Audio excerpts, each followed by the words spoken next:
విచిత్రాల నిధి ఓ విధి విచిత్రాల నిధి వింత కథల సారథి ఆశ నిరాశల వారధి నిరంకుశ నిర్ణయాల నిర్దయవానిధి ఓ విధి విచిత్రాల నిధి ఓ విధి విచిత్రాల నిధి. ఒక ప్రశంస గాని ఒక పురస్కారం కాని విజయానికి మాత్రమే చిహ్నాలని విర్రవీగుతారు కొందరు. అలాగాక ప్రశంసలు అవార్డులనేవి మరింత జాగరూకత వహించమని చేసే హెచ్చరికలని నా అభిప్రాయం. ఈ అభిప్రాయంతో శ్రీమతి రోజీ గారు ఏకీభవిస్తారని నేను నమ్ముతున్నాను.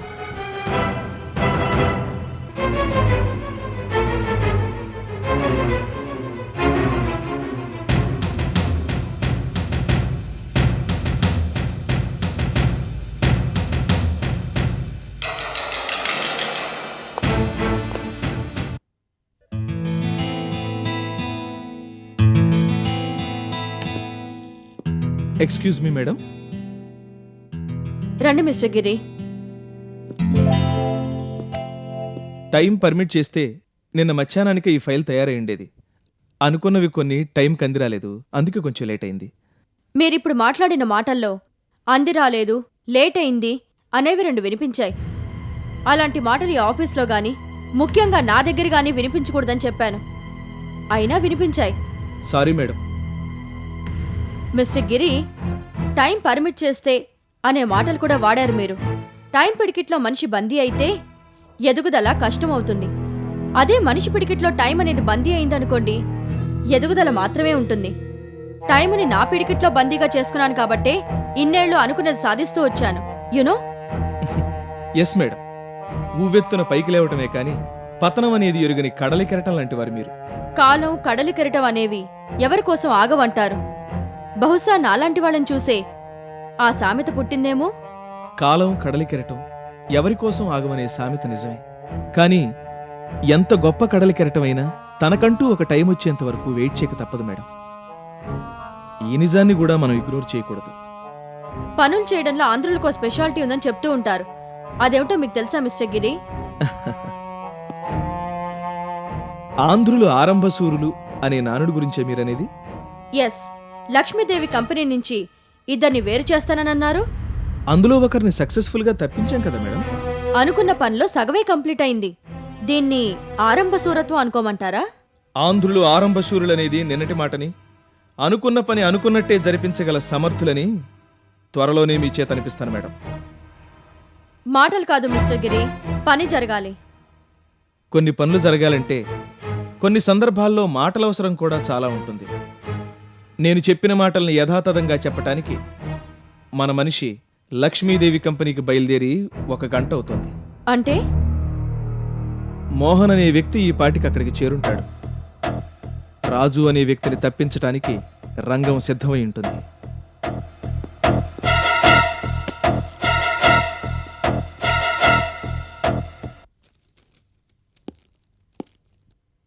నమస్కారం రాజుగారు. నువ్వా? అదేమిటి సార్, నిన్నటి వరకు మీరు మీరు అని సంబోధించి సడన్గా ఏకవచనంలోకి దిగారు? మనం వాళ్ళ ఆఫీస్ బయటికి వెళ్ళి మాట్లాడుకుందాం.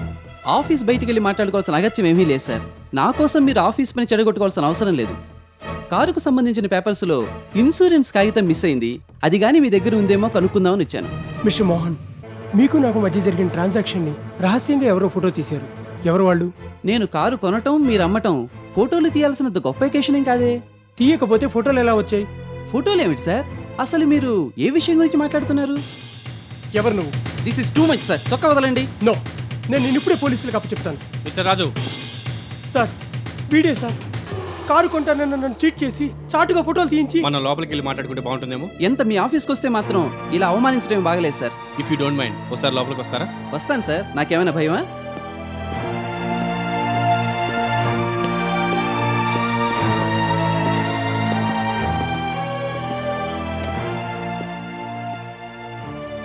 ఇప్పుడు చెప్పండి, ఏంటి గొడవ? చెప్పమంటారా? చెప్పరా, ఏం చెప్తావో చెప్పు. వ్యవహారం ఇంతదాకా వస్తే నేను మాత్రం ఎందుకు వెనక్కి తగ్గాలి?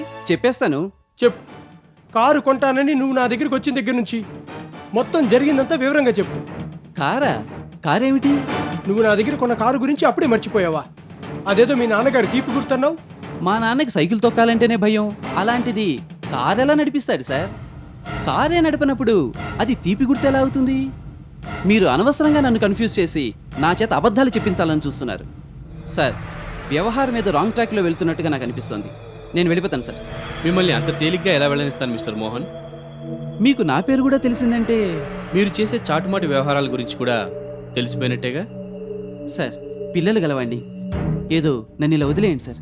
మీకు రాజుగారికి మధ్య జరిగిన ట్రాన్సాక్షన్ ఏమిటో వివరంగా చెప్పండి. సార్, వీడు పెద్ద చీట్లా కనిపిస్తున్నాడు, లేకపోతే వీడింతగా. మిస్టర్ రాజు, మీరు కాసేపు సైలెంట్గా ఉంటారా? కమాన్, వీటి వెనుకున్న కథ ఏమిటో చెప్పండి. నేను రోజీ కంపెనీలో అడ్మినిస్ట్రేటివ్ సెక్షన్లో పనిచేస్తున్నాను సార్. అబద్ధం. కావాలంటే నా ఐడెంటిటీ కార్డు చూడండి సార్.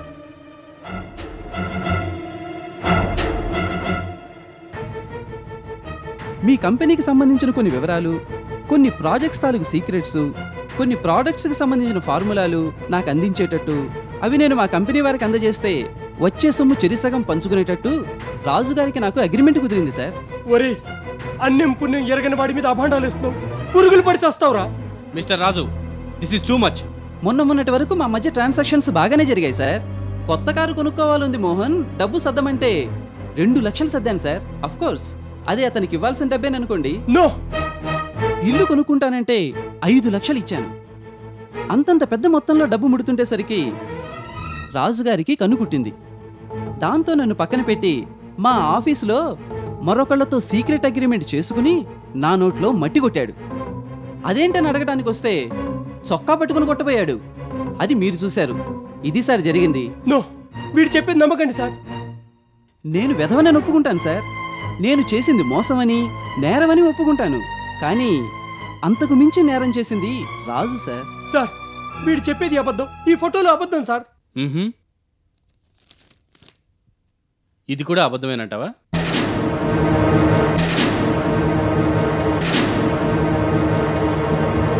దీనికేమంటారు? ఇది కూడా అబద్ధమని బుకాయించగలరేమో, ట్రై చేయండి. అది కాదు సార్, అసలు. Don't talk non sense. Deepak,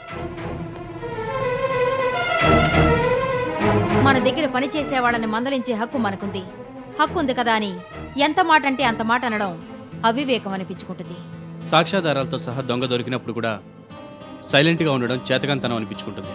madam, ఈ ఫోటోలు, లెటరు, వీడి మాటలు ఎవరు చూసినా విన్నా నేను దోషిననే అంటారు. కానీ నేను ఎలాంటి వాడినో, ఎంతకాలం నుండి ఈ కంపెనీలో ఎంత నమ్మకంగా పనిచేస్తున్నానో మీకు తెలుసు. అవన్నీ ఓకే రాజు. ఇతను రోజీ కంపెనీ మనిషి అని తెలిసాకైనా నీ జాగ్రత్తలో నువ్వు ఉండాల్సింది. మేడం, మీరు పెద్దవారు. మీలాంటి నువ్వు చేసింది చేయించింది అంతా తెలుసు. First you get out from here.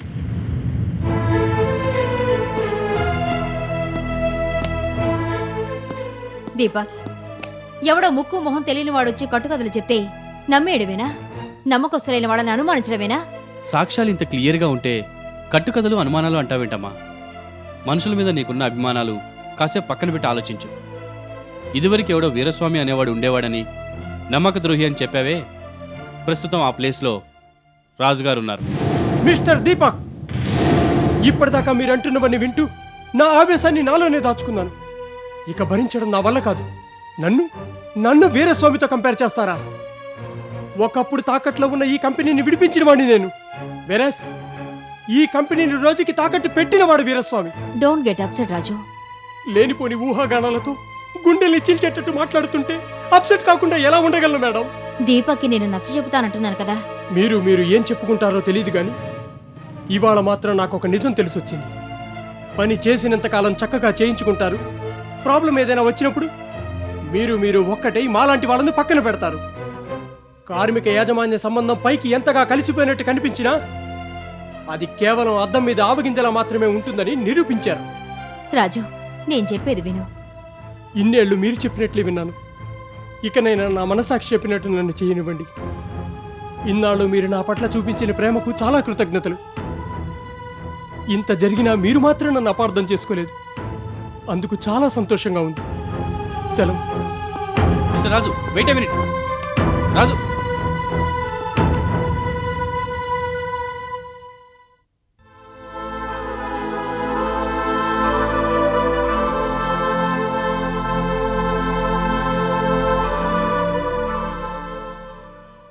గంగానదిలా గలగలా పారాల్సిన ప్రేమను గుండెల్లో దాచుకుంటే చివరికి అది మురిగిపోయి మూసీ నదిలా తయారవుతుంది బాసు. నా మాట విని నీ మనసులో ఉన్న మాటను సంధితో చెప్పే. అదేరా, ఎలా చెప్పాలా అని ఆలోచిస్తున్నాను. పోనీ నీకేదైనా ఐడియా వస్తే చెప్పు. నాలా కాదు కానీ మా హీరో అయితే ఎలా చెప్తాడో చెప్తాను. మ్. ఏహే సద్య, కలుగురేకుల్లాంటి కళ్ళు, దండపండు లాంటి పెదవులు, పాలబీగడ లాంటి 16 ఏళ్ల ప్రాయం అది దాకోసమే దాచావు కదూ. ఎప్పుడో వచ్చి నిన్ను ఎత్తుకుపోయి దాదాది చేసుకుంటా. మ్మ్హ్. సంజయ్ ఇలాంటి మాటలకి లొంగే ఘటం కాదురా. పోనీ ఇంకోలా చెప్తాను చూడు.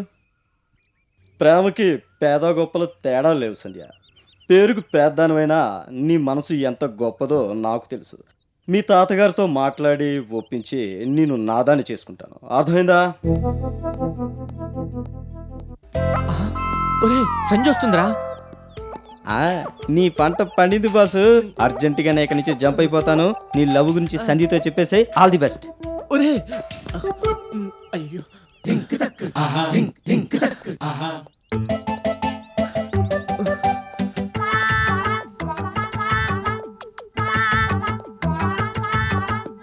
సంజయ్,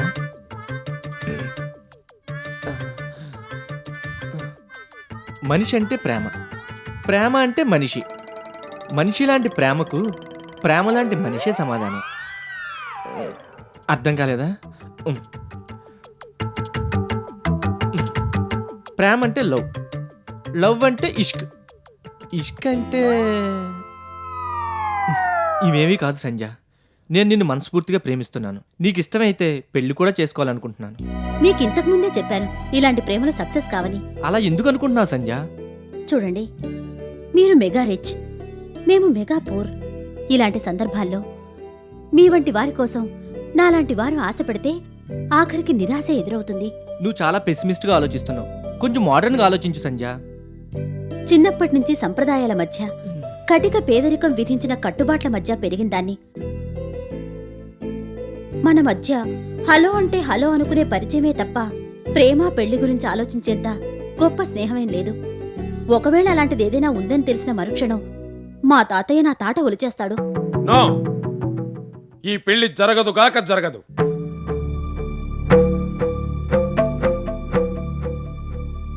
ఏం బాబు, పేదవాళ్ళంటే అంత చులకనగా కనిపిస్తున్నారా? తాతయ్య, నువ్వు ఉండమ్మా సంజ. చెప్పు బాబు, తేరగా ఆడుకోవడానికి మా జీవితాలే దొరికాయా నీకు? తాతగారు, మీరు నన్ను అనవసరంగా అపార్థం చేసుకుంటున్నారు. లేదు, ఆ వేళ నువ్వు పేదవాడివని మంచివాడివని నమ్మించి నన్ను మోసం చేశావు. ఈవేళ నా మనవరాల్ని పెళ్లి చేసుకుంటానని నమ్మించి మరోసారి మోసం చేయాలని చూస్తున్నావు. మిమ్మల్ని మోసం చేయడం నా ఉద్దేశం కాదు తాతగారు. లేకపోతే రంగస్థల విభూషణ, నట విశారద బిరుదాంకిత కాగితపు సీతారామయ్య కన్నా గొప్ప నటుడు అనిపించుకోవడం నీ ఉద్దేశమా? దయచేసి నన్ను అర్థం చేసుకోవడానికి ప్రయత్నించండి. ఏమిటయ్యా నిన్ను అర్థం చేసుకునేది? గురజాడ అప్పారావు గారిని అర్థం చేసుకున్నాను, బలిదేపల్లి లక్ష్మీకాంతం గారిని అర్థం చేసుకున్నాను, వేద వెంకటరాయ శాస్త్రి గారిని, కొర్రపాటి గంగాధరరావు గారిని, ఆచార్య ఆత్రేయని అర్థం చేసుకున్నాను. ఒక్క ముక్కలో చెప్పాలంటే కాళిదాసు నాటకాల దగ్గర నుంచి కాలేజీ కుర్రాళ్ళు ఆడే నాటకాల దాకా అర్థం చేసుకున్నవాడిని. ఆఫ్టర్ ఆల్ నిన్ను అర్థం చేసుకోలేనా?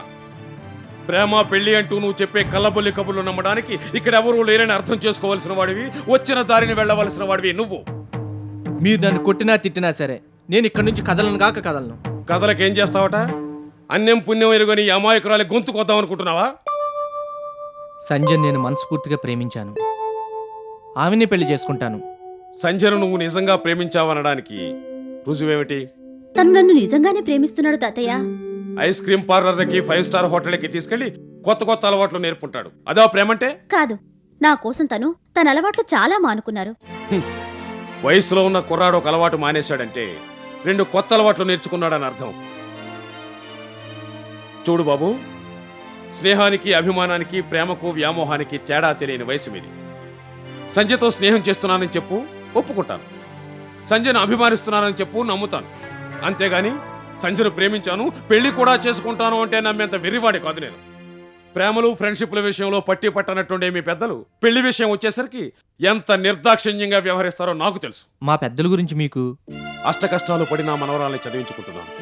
నా ఆశలన్నీ సంధ్య మీద పెట్టుకు బతుకుతున్నాను. ఇంతవరకు చేసిన నిర్వాకం చాలు. మా బతుకేదో మమ్మల్ని బతకనివ్వు. నన్ను ఒక్క నిమిషం మాట్లాడినిస్తారా? మాట్లాడు, కానీ మాటలతో మోసం చేయాలని మాత్రం ప్రయత్నించకు. సంజయ్ నేను ప్రేమించడం లేదని కదా మీ ఉద్దేశం? అవును. సంజయ్ నేను పెళ్లి చేసుకోనని కదా మీ అనుమానం? అవును. మీ అనుమానం అబద్ధమని, నా ప్రేమ నిజమని నమ్మకం కలగడానికి నేనేం చేయాలో చెప్పండి. చెబుతాను. నేను చెప్పినట్టు నువ్వు చేయగలవా? మీరేం చెప్పినా చేయడానికి నేను రెడీగానే ఉన్నాను. ఒకవేళ నువ్వు అంటున్నట్టే మీ ఇద్దరి పెళ్లి జరిగితే మీ వాళ్ళు నిన్ను ఇంట్లోంచి వెళ్ళిపోమని చెప్పొచ్చు.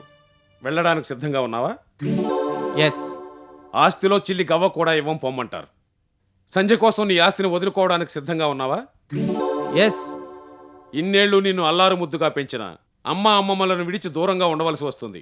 ఉండగలవా? ఎస్. అయితే నేను నీకు ఒక చిన్న పరీక్ష పెడతాను. అందులో నువ్వు నెగితే సంధ్య పట్ల నీ ప్రేమ నిజమని ఒప్పుకుంటాను. మీరు పెట్టాలనుకుంటున్న టెస్ట్కి నేను రెడీ.